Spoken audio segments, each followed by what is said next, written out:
ভাইজ্যাক থেকে ঘুরে আসার পর আমার এই সাউথ ইন্ডিয়ান ফুডগুলোর প্রতি এতটা বড় ক্রেভিং হয়ে গেছে যে কি বলবো। একদিন বিকেলবেলায় বরকে বললাম চলো, আমার খুব দই বড়া খেতে ইচ্ছে করছে, যেহেতু ভাইজ্যাকের দই বড়াটা আমরা মিস করে গেছি। সেই জন্য চলে এসেছি আজকে এমনই একটা দোকানে। আর সত্যি বলতে দই বড়াটা এত সুন্দর খেতে যে কী বলবো। তবে এটা বাড়ি থেকে খুব একটা ডিস্টেন্সে ছিল না, তবে সব মিলিয়ে আমার তো ভীষণ ভালো লেগেছে।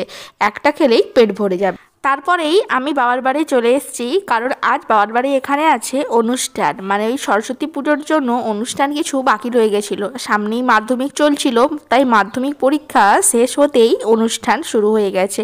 তবে আজকেরই একদিনের অনুষ্ঠান, মাটাই ডাকছিল, চলে এসেছি।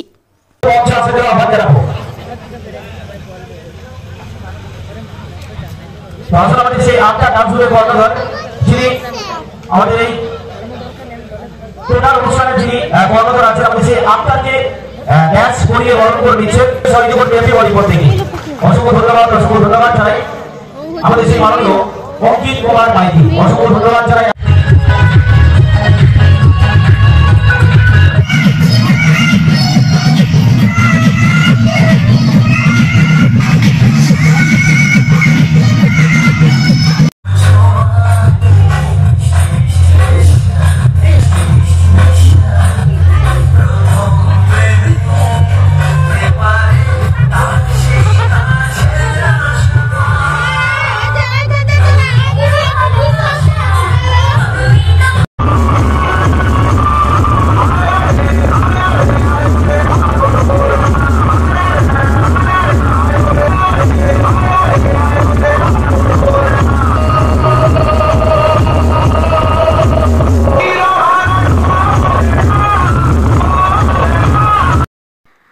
নাচ গান নিয়ে আজকের অনুষ্ঠানটা বেশ কিন্তু মেতে উঠেছে। আমার কিন্তু এই ডান্সটা খুব ভালো লেগেছে।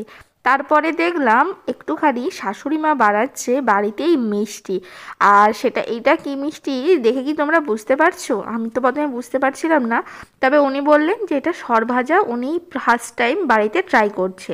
আর এর জন্য প্রচণ্ড পরিমাণ দুধের দরকার হয়, আর দুধটাকে আমরা অনেক দিন ধরে রাখা হয়েছিল যাতে ক্ষীর করে করে।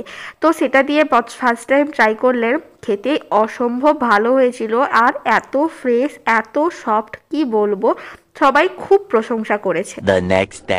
Hello guys and welcome back to my channel Rakai blog. আশা করি তোমরা যে যেখানে আছো সবাই খুব ভালো আছো, সুস্থ আছো। আমরাও সবাই খুব ভালো আছি। আর চলে এসেছি আজকে একটা নতুন ব্লগ নিয়ে। আর আজকের ব্লগটা দেখে, কন্টেন্ট এবং থাম্বনেল দেখে তোমরা নিশ্চয়ই বুঝে গেছো আজকের ব্লগটা কি রিলেটেড হতে যাচ্ছে। আমি এখন রেডি হয়ে যাচ্ছি বাবার বাড়ি, তাও আবার হেঁটে হেঁটে।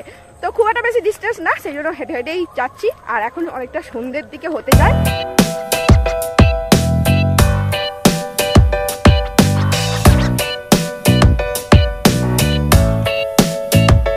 5টা সাড়ে 5টা পর্যন্ত এখন কিন্তু বেলাটা বেশ বেড়েছে। তারপরেই যে হুট করে কখন সন্ধে নেমে যায় সেটা সত্যি বোঝাই যায় না।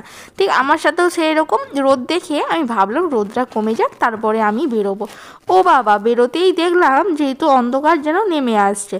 তবে রাস্তায় কিন্তু লোকজন ভরা ছিল, আসতে কোনো অসুবিধা হয়নি। আর বাড়িতে এসেই মাকে বললাম একটুখানি চা আমাকে করে দাও। প্রথমে আমি বললাম আমি নিজেই করে নেব, মা বলল যে না, আসলে মা চায় না যে আমি নিজে করে খাই বলে।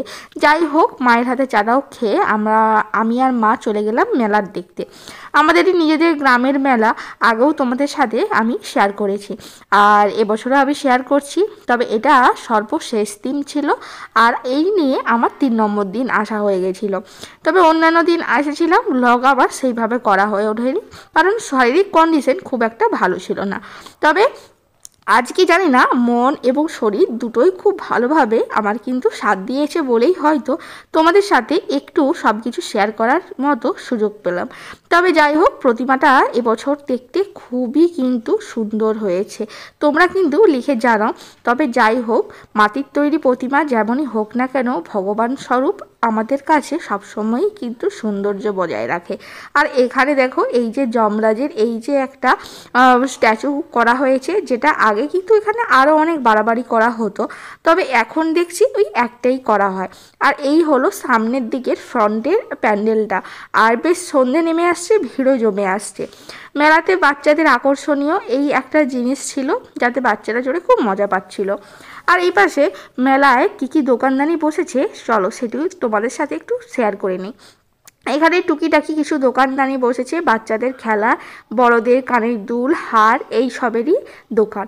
আর তবে সব থেকে বেশি আমার যেটা চোখে পড়লো কি জানো, এই মেলাতে বেশি দেখলাম খাবারের দোকান বসেছে। তাও আবার বড় বড় যে খাবারের দোকান সেরকম কিছু না, আশেপাশেরই কিছু মানুষজন স্টলে এসে নিয়ে বসেছে। বেশ ভালো লাগলো, কারণ ওনাদের কাছে খুব ফ্রেশ খাবারটা পাওয়া যায়। তবে যাই হোক, এই ছিল মেলার কিছু টুকিটাকি দোকানদানি। আর এই হরেক মালের দোকান তো সব জায়গাতেই মাস্ট থাকেই, এখানেও কিন্তু ছিল। আর এখানে এই যে জিলিপির দোকান না হলে কি মেলাটা কমপ্লিট হয়? জিলিপির দোকানে কত রকমের আবার ভ্যারাইটিস খাবার। সেখান থেকে আজকে আমাদের জন্য কিছু জিনিস একটু নিয়ে নিচ্ছিলাম। তবে এই যে দেখো, আমার তো এই বুঁদো মিষ্টি খেতে ভীষণ ভালো লাগে।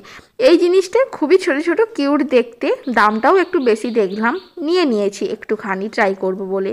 ভেলপুরির দোকান, পকোড়ার দোকান, আরও কত কিছুরই দোকান কিন্তু এসে বসেছে। আর এই যে পাপড়ি চাটের দোকানটা থেকে পাপড়ি চাটও একটুখানি আমি কিন্তু খেয়ে নিয়েছিলাম। ফুচকার দোকানও নানা রকমের ছিল। মা বলল প্রথমের দিনের তুলনায় নাকি দোকানদানি অনেক উঠে যাচ্ছে, সামনে কোথাও একটা মেলা আছে সেই জন্য। আর ফুচকার দোকান দেখতে পাচ্ছ কতগুলো, সব শেষে একটু মোমো ট্রাই করলাম। আজকে মেলা গিয়েছিলাম, আজকে দিয়ে আমার মেলা 3 নম্বর দিন হয়ে গেল। আর আজকে মেলা শেষ আমাদের এখানে। আর মায়ের সাথে একটু মেলা গেছিলাম। আর মেলায় গিয়ে একটা খুব ইন্টারেস্টিং জিনিস আর কি চোখে পড়লো, আর সেটা বাড়ির জন্য কিনেও এনেছি। সেটা হলো যে এই খাজা ভাজার মতোই মানে খেতে, আর দেখতে খুব সুন্দর কিউট। একটু সামনে আনো, এটা একটু সামনে আনো। দেখতে এরকম কিউট, আর মিষ্টিটা একটু কম। আমার তো খুব ভালো লাগলো, আর আমি ওখানে টেস্টও করেছি, সেই জন্য আর কি নিয়ে এসেছি 1 প্যাকেট। আর ওখানে তো মেলার পুরো ভাইসটা তোমাদের সাথে শেয়ার করেছি, আমাদের নিজেদের গ্রামের মেলা। সো খুব ভালো লাগছে। আর যদি ভালো লেগে থাকে কিছু, তাহলে তোমরা অবশ্যই লাইক, শেয়ার, সাবস্ক্রাইব করতে একদম ভুলো না। আর ঠিক আছে, দেখা হচ্ছে নেক্সট কোনো ব্লগে খুব তাড়াতাড়ি।